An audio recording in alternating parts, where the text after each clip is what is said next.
अपना जोश ये पता लगना चाहिए। भारत माता की। जरा हाथ खड़े करेंगे तो मुझे पता लगेगा कौन बोला कौन नहीं बोला। भारत माता की। भारत माता की। बहुत बहुत धन्यवाद। आज के इस कार्यक्रम में मंच पर विराजमान हमारे सबके आदरणीय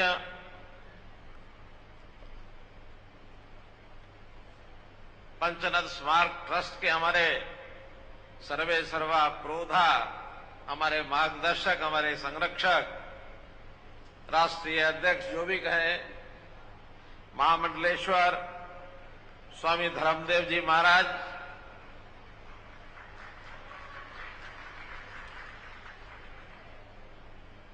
पूजनीय स्वामी ब्रह्मदास जी महाराज सिरसा, पूजनीय श्री स्वामी अरुणदास जी महाराज, पूजनीय श्री स्वामी विज्ञान प्रेमानंद जी महाराज, पूजनीय श्री स्वामी ध्यान प्रेमानंद जी महाराज, अन्य सभी संतगण, मंच पर विराजमान हमारे देश की सबसे बड़ी पंचायत, हमारे लोकसभा के सदस्य, हमारे सांसद बहन सुनीता दुग्गल जी, पंचनद स्मारक के हमारे प्रदेश के अध्यक्ष, स्मारक ट्रस्ट के प्रदेश के अध्यक्ष और विधायक श्री सुभाष सुधा जी, स्थानीय विधायक हमारे श्री दूड़ाराम जी, सार्वजनिक उपक्रम ब्यूरो के अध्यक्ष श्री सुभाष बराला जी, श्री लक्ष्मण नापा जी, श्री मनीष ग्रोवर जी पूर्व मंत्री,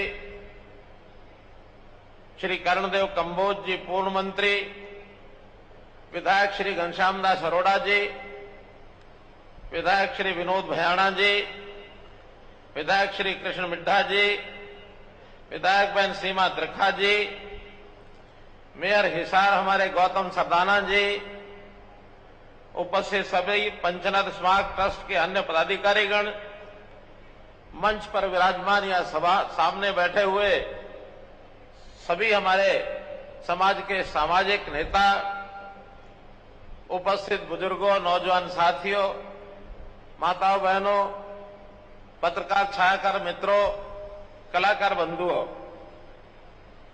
आज का ये दिन बहुत ही एक विशेष दिन, इसकी को मैं संज्ञा दूंगा। जैसा स्वामी जी ने कहा, 14 अगस्त देश के प्रधानमंत्री जी ने 15 अगस्त 2021 के दिन लाल किला के प्राचीर से इस विषय की याद सारे देश को, दुनिया को कराई थी। जब से देश आजाद हुआ है उस समय से लेकर के और अभी तक की सरकारें 1921 से पहले तक इस समय केवल जश्न तो मनाते थे। 15 अगस्त का दिन जश्न का दिन है भी सही। आजादी हमको मिली है, गुलामी को दूर करके आजादी प्राप्त करने के लिए बहुत ही बड़ी संख्या में हजारों लाखों लोगों ने एक सपना लिया था। बहुत लोगों ने कुर्बानियां दी, शहीद हुए, जिसके कारण से आजादी की आज खुली हवा में हम सांस ले रहे हैं।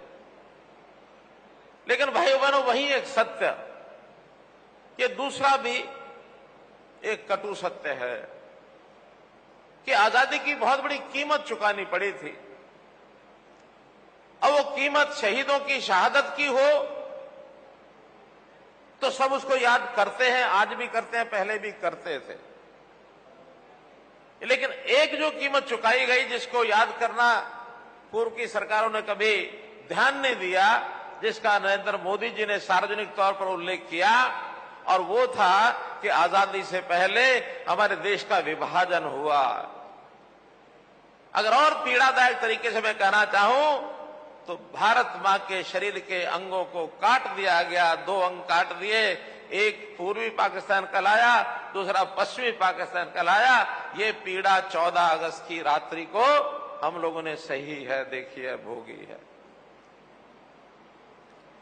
और इस पीड़ा को याद करना बहुत जरूरी है। कई कारण है याद करने के।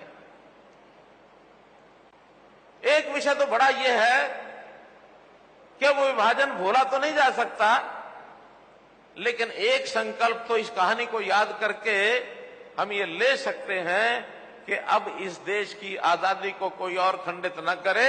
दोबारा से भविष्य में कभी 1 इंच भूमि भी हमारे देश की अलग न हो जाए, ये संकल्प आज के दिन हमको लेना है।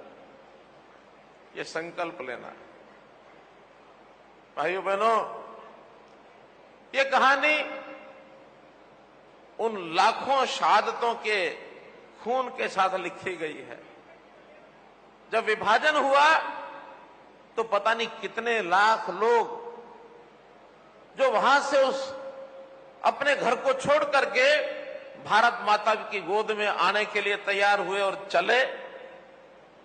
समाज की सुरक्षा के लिए भी बहुत लोगों ने वहां रास्ते में संघर्ष किया, अपनी शहादतें दी। उनके खून से लिखी हुई ये कहानी है। बहुत से लोगों ने उस मंजर को देखा। देखते देखते वहां से चल करके भारत माता की गोद में आने का उनका अवसर मिला। उन्होंने अपनी आंखों से देखा, रोए। उनके आंसुओं से लिखी हुई ये कहानी है। इस कहानी को देखने वालों का, उनके मन में कितना बवाल था, वो उन्हीं युवाओं को पता होगा, या आज हमारे सामने जो लोग बैठे हैं जिन्होंने अपनी दादी नानी से कहानियां सुनी होंगी। क्योंकि घटना को आज 78 साल हो गए हैं, 76 साल हो गए हैं। 76 साल की घटना में अगर कोई 10-12 साल का बालक रहा होगा, उसने तो अपनी आंखों से देखी होंगी, लेकिन इससे कम आयु के बच्चे को शायद ही पता होगा। अर्थात जिसकी आयु आज 88 साल, 85 साल, 86 साल हो गई है, उस बुजुर्ग को तो आज कुछ आंखों देखा हाल पता होगा। बाकी हमारी सारी पीढ़ी को तो केवल जो कहानियां सुनी होंगी हमने दादी नानी की, उसी में से आभास हुआ होगा कि क्या वो पीड़ादायक, क्या वो दृश्य था कत्लेआम का। गाड़ियां चली मुसाफिरों की और रास्ते में गर्दनें उतार दी गई धड़ से। बहु बेटियों की इज्जत लुटने का डर हो गया तो माता पिता ने अपनी जवान बेटियों की गर्दन अपने हाथ से उतार दी इज्जत बचाने के लिए। अब ये संख्या कितनी थी, बड़ा विवाद बना हुआ है। कोई इसको 3 लाख कहता है, कोई 5 लाख कहता है, कोई 10 लाख कहता है, कोई 15 लाख कहता है। इतने लाखों लोगों की शहादत के बाद हम जो लोग आज यहां बैठे हैं, उसी बदौलत, उसी कीमत को चुका करके यहां बैठे हैं। तो आज हमारा फर्ज है ऐसे शहीदों की शहादत को, उनका स्मारक बना करके हमेशा हमेशा याद रखा जाए। और मैं आभारी हूं स्वामी धर्मदेव जी का, मैं आभारी हूं सुभाष सुधा जी का, मैं आभारी हूं पंचनद स्मारक ट्रस्ट का, जिन्होंने सबने मिल करके इस आवाज को पिछले 15 वर्ष से अपने दिमाग में, दिल में बैठाया हुआ है, उस विचार को, और इसको पूरा करने के लिए उन्होंने एक संकल्प लिया हुआ है। अब ये संकल्प मैं निश्चित रूप से कह सकता हूं कि वो जरूर पूरा होगा, जरूर पूरा होगा, बीच में नहीं रहेगा। और प्रधानमंत्री जी ने जो बात लाल किला से 15 अगस्त 2021 को बोली थी, उसको मैं दोहरा रहा हूं। उसको पूरा करने के लिए भी आवश्यक है, विभाजन की पीड़ा को कभी भुलाया नहीं जा सकता। वैसी नफरत और हिंसा के कारण हमारी लाखों बहनें और भाई दर बदर हो गए और तमाम लोगों को अपनी जान से हाथ धोना पड़ा। ऐसे शहीदों की याद में विभाजन विभीषिका स्मृति दिवस 14 अगस्त को याद किया जाए और उनकी यादगार में स्मारक बनाए जाएं जगह जगह। इस प्रकार के विचार उन्होंने दिए।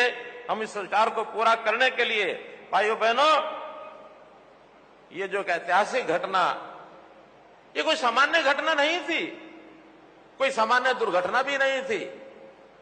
सड़क पर चलते हुए एक्सीडेंट हो गया, 2-4 लोगों की मृत्यु हो गई, परिवार के लोग कुछ साल याद रखते हैं, लेकिन उस पीड़ा को कुछ ना समय बाद भूलना पड़ता है।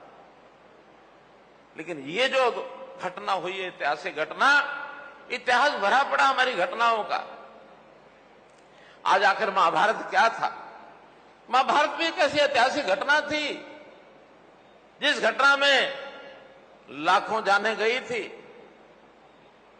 और उस घटना के नायक जिन्होंने युद्ध करवाया था, मृत्यु तो उसमें भी बहुत हुई थी, उस नायक को मैंने भगवान का दर्जा दिया। क्यों? एक संदेश के लिए। वो संदेश ये था, न्याय और अन्याय की लड़ाई में न्याय की विजय होनी चाहिए, सच्चाई की विजय होनी चाहिए, अन्याय परास्त होना चाहिए, झूठ की हार होनी चाहिए। ये एक सिद्धांत कायम करने के लिए महाभारत में लाखों लोग युद्ध में मारे गए थे। महाभारत के युद्ध को आज भी हम याद करते हैं। रामलीलाएं, रावण और राम के युद्ध को कितने हजारों साल पुरानी घटनाएं हैं, आज भी हम याद करते हैं। तो ये सारी घटनाएं संदेश देने के लिए होती है मित्रों, भाइयों बहनों। तो इस संदेश को देने के लिए हम लोग हमेशा उस पीड़ा को याद करते हुए और इसका हर वर्ष एक कार्यक्रम ये करेंगे। मेरे मन में एक पीड़ा इसलिए भी है जो हमारे स्वामी जी ने बताई। मेरा परिवार भी 1900 परिवारों में था जो वहां से चल करके आए। अगस्त के महीने में क्या क्या मंजर रास्ते में देखा, और केवल शरीर पर 3 कपड़े, बाकी कुछ नहीं, और आकर के अपने जीवन बसर के लिए रोहतक जिले का निनाड़ा गांव है, वहां आकर के बसे। सबसे पहले वहां पर मजदूरी की। वो बताते थे स्कूल की बिल्डिंग बन रही थी, वहां मजदूरी करके उसकी दीवार की चिनाई के लिए जीवन प्रारंभ किया। 1 महीने की मजदूरी के बाद कुछ पैसा इकट्ठा करके हमारे दादाजी पिताजी ने, और पास में कस्बा है महम, वहां से जाकर के कुछ प्याज खरीद के लाए और गांव में एक छोटी सी दुकान, पहले फेरी लगाई, फिर दुकान बनाई। उस दुकान पर प्याज, आलू, सब्जी, बाद में किराना, कपड़ा, सब कुछ रख करके, मैं छोटा था जब मेरी आयु 6 साल की मात्र थी 1960 में, उस समय मैंने वो दुकान देखी, हमारे दादाजी जो करते थे। अब उसके बाद के आगे संघर्ष परिवार ने किया, बहुत आगे बढ़े, पढ़ाई हो गई, भाई अपने अपनी जगह चले गए, हमारे चाचा जी अपने अपने परिवारों को पालने के बाद ठीक ठाक स्थान पर पहुंचे। आपके सबके आशीर्वाद से मुझ जैसे व्यक्ति को आज हरियाणा में ये स्थान मिला। कोई सोच नहीं सकता था कि इस प्रकार का स्थान इस समाज में से निकला हुआ कोई आदमी जाकर के देश के, समाज यानी प्रदेश के लोगों की सेवा करने का अवसर प्राप्त होगा। हमको मिला है। अब इसमें एक बहुत बड़ी बात जो स्वामी जी इंगित कर रहे थे, प्रदेश में 2 करोड़ 80 लाख की आबादी है, 70 लाख परिवार हैं। देश के शासनकर्ता का एक धर्म होता है, वो धर्म है अपने पूरे प्रदेश की जनता को अपना परिवार माने, अपने पूरे प्रदेश को परिवार माने। बहुत लोग, कभी कभी ना समझ लोग, जिनको मैं कह सकता हूं, कभी कटाक्ष कर देते हैं मेरे ऊपर, इसको क्या पता है, इसका कौन सा परिवार है, ऐसा वो कहते हैं। और मैं कहता हूं हरियाणा का 2 करोड़ 80 लाख लोग ये मेरे परिवार के सदस्य हैं, इनका दुख सुख ये मेरा सुख दुख है, मुझे ये करना है। और मैंने एक कार्यक्रम शुरू किया हुआ आजकल, मेरे पास सब लोगों का हिसाब किताब हर परिवार का, हर समाज का, हर व्यक्ति का हिसाब आज सरकार के माध्यम से हमें इकट्ठा किया, फैमिली आईडी बनाई है। मुझे हर व्यक्ति का जन्मदिन किस दिन होता मुझे पता है, और मैंने अपनी ओर से जन्मदिन की बधाई भेजना शुरू की है सबको। आपके जन्मदिन में पिछले 4 महीने के अंदर कुछ लोगों को बधाई संदेश मिले हो तो जरा एक बार हाथ खड़े करके बता दो। इतने सारे लोग हैं, इनको सबको संदेश मिले, और 2,80,00,000 सब लोगों को संदेश देना मेरा काम है। आखिर मेरे परिवार के लोग हैं, इसीलिए मुझे उनको संदेश देने में आपत्ति क्या है। अब ये अलग बात है, राजनीतिक तौर पर उसमें कई प्रकार के पक्ष विपक्ष, आलोचनाएं प्रत्यालोचनाएं, ये सब चलते रहते हैं। तो बहुत छोटी सोच के लोग इस प्रकार का बोलते हैं, बोले, हमें आपत्ति नहीं है, हमें कोई कुछ भी कहे, लेकिन अपना लक्ष्य सामने है, इस प्रदेश की सेवा करना, लोगों को, खास करके गरीब लोगों की चिंता करना, उनको आगे बढ़ाना, जिसके घर में खाना नहीं बनता है उसके घर में अनाज पहुंचाना, जिसके परिवार का सदस्य मानो कहीं इलाज की जरूरत है तो अस्पताल का खर्चा सरकार देगी, आयुष्मान भारत का कार्ड उसका बनेगा, बुजुर्ग कोई होगा उसको पेंशन, हरियाणा में सबसे ज्यादा पेंशन वो हम देंगे और दे रहे हैं। हर महीने ऐसे 60 साल के बुजुर्गों के खाते में 2750 रुपया नीले नीले नोट के वहां जमा हो जाते हैं। भ्रष्टाचार को खत्म करना ये हमारा काम है, विकास का काम करना ये हमारा काम है। ये मैं बातें इसलिए कह रहा हूं कि कुछ अपने समाज के लोग कह रहे हैं कि समाज का तो है, समाज के लिए क्या किया। मेरा कहना, समाज के लिए जितने उसके गर्व और गौरव के अनुभव की बातें हैं सब में शामिल होंगे, लेकिन पूरा समाज एक है, भेदभाव न किया जाए, ये भी विचार आप लोगों के दिया गया मेरे मन में है कि भेदभाव से अब काम नहीं चलते हैं। हम अपने आप को पंजाबी संस्कृति के पोषक मानते हैं, उस संस्कृति को हमको पोषक करना, उसको स्थायी रूप से उसके लिए काम करना, उस संस्कृति में जो अच्छे पहलू उनको आगे बढ़ाना चाहिए। सब बढ़ाएंगे, मैं उसमें सहयोगी बनूंगा।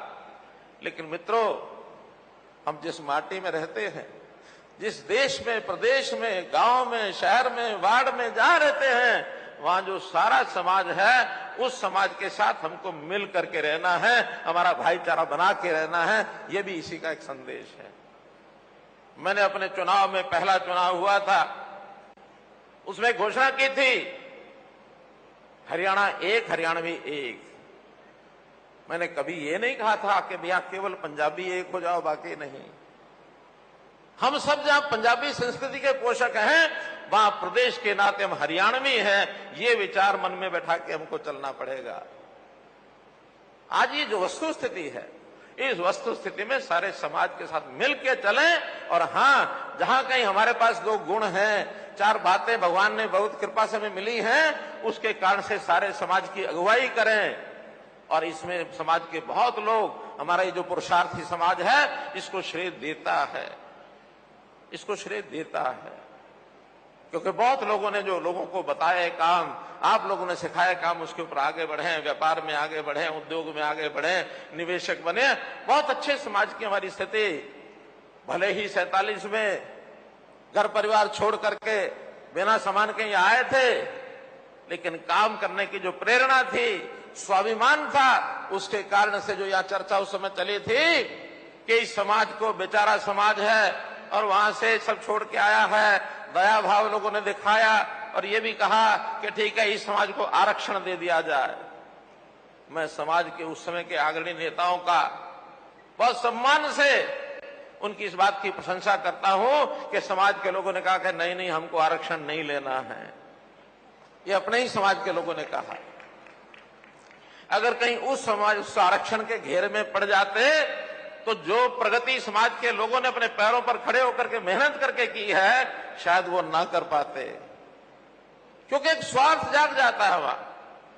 हमको स्वार्थ की बजाय परमार्थ की भावना से, हमको अपनी मेहनत से, परिश्रम से, अपनी विद्या से, अपने संस्कारों से, अपने हुनर के विकास से आगे बढ़ना है। उसके लिए सब लोग लगे हैं और आगे बढ़ते रहें, ऐसे मेरा मानना है।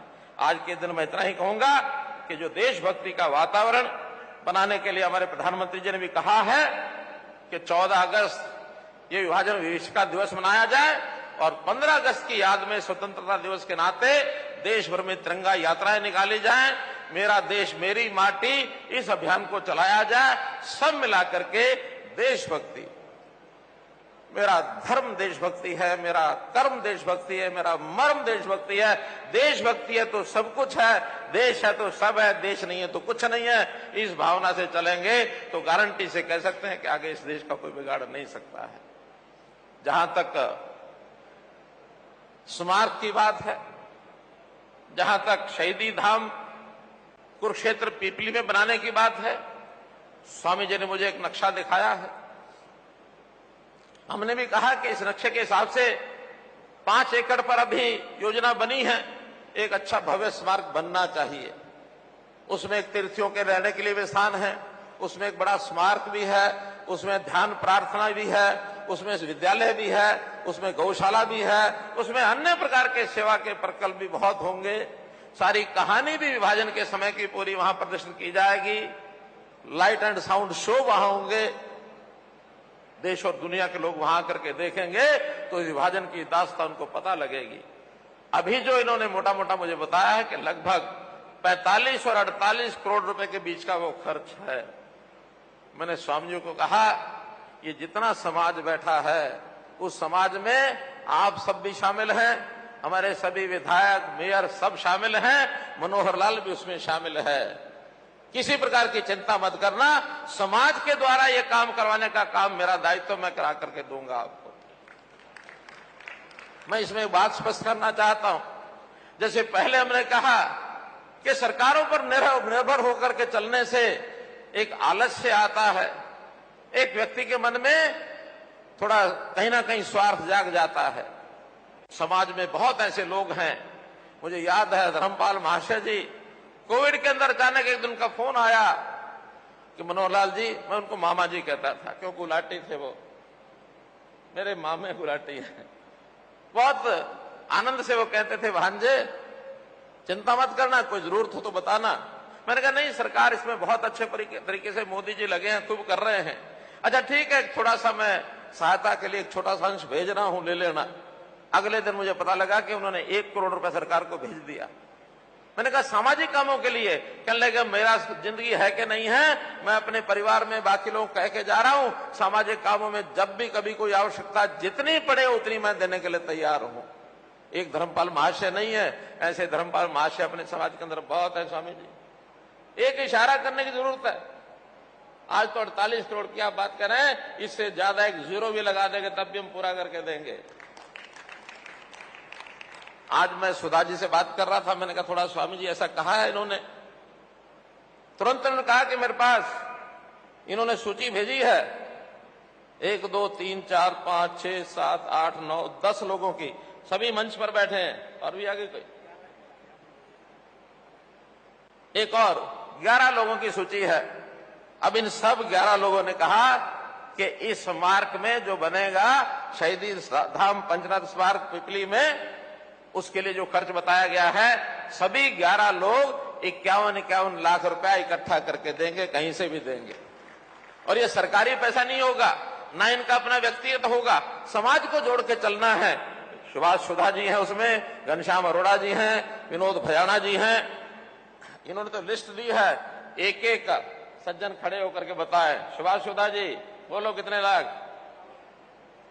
51 लाख। घनश्याम अरोड़ा जी नहीं, बोलो मुंह से। 51 लाख। विनोद भयाना जी 51 लाख। प्रमोद विज जी है नहीं, आपने अपने आप लिखा होगा। बनीश ग्रोवर जी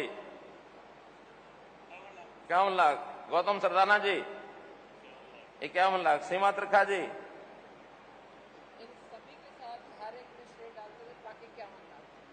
सब में 1-1 लाख आप डालेंगे और 51 अपना अलग देंगे। क्या बात है, वो कहते इनका भी सहयोग कर दूंगे 1-1 लाख में। संजय भाटिया जी है नहीं लगता, आपने अपनी मर्जी अपने विश्वास पूर्वक लिखा है। फिर हमारे लक्ष्मण नापा जी जो विधायक हैं, क्यों आप भी योगदान करेंगे? अपने आप तो नहीं लिख लिया इन्होंने, आपने कहा है, चलिए ठीक है। अब इसमें हाँ, मिश्रा जी भी हैं, कृष्ण मिश्रा जी वो चले गए हैं इसलिए मैंने बोला नहीं है। वो अगले एक कार्यक्रम था उनका, 4 बजे छुट्टी लेके गए हैं। और पहले चरण के इस सारे कलेक्शन में समाज के बाकी लोगों से भी लेंगे, लेकिन मेरे अपने जो व्यक्तिगत संबंध हैं, मैं फिर कह रहा हूं, सरकार से इसमें देना बहुत, जो सहायता, जो सहयोग, जो डिपार्टमेंट्स के छोटे मोटे कामों का होगा वो तो सब कराएंगे, लेकिन सरकार का जो धन है वो एक ट्रस्ट का धन है। और ये पंचनद स्मारक ये भी एक ट्रस्ट है। और आपकी जानकारी के लिए, ये पंचनद स्मारक ट्रस्ट, इसमें मैं भी सदस्य हूं। और ट्रस्ट का एक नियम होता है, कोई ट्रस्टी एक ट्रस्ट से दूसरे ट्रस्ट में पैसा ट्रांसफर नहीं करा सकता है। अगर कानून के जानकर बैठे तो बता दे, वरना मुझे इस ट्रस्टी यहाँ की ट्रस्टी छोड़नी पड़ेगी, तब मैं सरकार से दे सकता हूं। वो अलग बात है, सरकार से सहयोग कराएंगे, लेकिन मैं अपने प्रयत्नों से, जैसा 51 लाख 11 लोगों के हुए हैं, ये 5.5 करोड़ रुपया है, 5.5 करोड़ रुपया मैं अपने संपर्क से और इसमें अपना योगदान कराऊंगा। कुल मिला के 11 करोड़ रुपया आज इस सभा में आपसे हम करते हैं, वादा करते हैं। इसके आगे बढ़ने के लिए स्वामी जी आप बैठे हैं, आपके तो इतने लोग हैं, एक थोड़ा सा संकेत करेंगे तो फट हो जाएगा। मैं फिर आपको इस बात का विश्वास दिलाता हूं कि ये काम पैसे के बिना नहीं रुकने देंगे। समाज में बहुत लोग हैं, जिसको भी इशारा करते हैं वो ऐसे सामाजिक कामों के लिए आगे आ जाते हैं। अगर कहीं इस प्रकार के ट्रस्ट के लिए CSR के पैसे का अनुमति होगी तो हमारे पास CSR पैसा खर्च करने वाले बहुत लोग हैं जो कहते हैं हमारा पैसा कहीं खर्च करवा दो। उनकी मजबूरी है पैसा खर्च करना, अगर उसके अंदर होगा तो बहुत आसान होगा, अन्यथा और भी कराएंगे। और जहां तक स्थानीय जो हमारा पंचनद सेवा ट्रस्ट है, इन्होंने अपना अच्छा काम किया है। 21 लाख रुपया पहले भी इनके पास भिजवाया था और 21 लाख रुपया मैं अपनी ओर से इनके लिए घोषणा करता हूं। और मुझे तो पहले बताया नहीं था, मंच से ही स्वामी जी ने आह्वान किया है। तो जो शिवधाम योजना हमारी है, उस शिवधाम योजना में से यहाँ का जो क्या नाम रखा है शमशान का, शिवधाम या कुछ और है, शिवपुरी, तो यहाँ के शिवपुरी से हमारी शिवधाम योजना में से 21 लाख रुपया उसके लिए भी मैं मंजूर करता हूं। तो इस प्रकार से कभी भी हमारे दूड़ाराम जी ने कुछ विधानसभा के नाते अपनी बातें स्वाभाविक है, क्योंकि उनको मौका मिला रखना ही थी, अलग से उनसे सारे कुछ करके, क्योंकि इस मंच से, ये मंच उस घोषणा का नहीं है, अलग से जो यहाँ खास करके बाढ़ प्रभावित इलाके में कुछ लोगों का नुकसान हुआ है, उस नुकसान की भरपाई के लिए हमने 28 तारीख तक जो क्षतिपूर्ति पोर्टल है उसमें भरने के लिए कहा है। 28 तक है, 18 तक है, 28 तक है, 28 है, 18 है या 28 है, जो दी है डेट है उसकी है, उस समय तक सब अपनी एंट्री उसमें करें। उसके तुरंत बाद जिसका जितना नुकसान हुआ है उसका नुकसान की भरपाई की जाएगी। इतनी बात कहते हुए मैं अपनी बात को समाप्त करता हूं। बहुत बहुत धन्यवाद।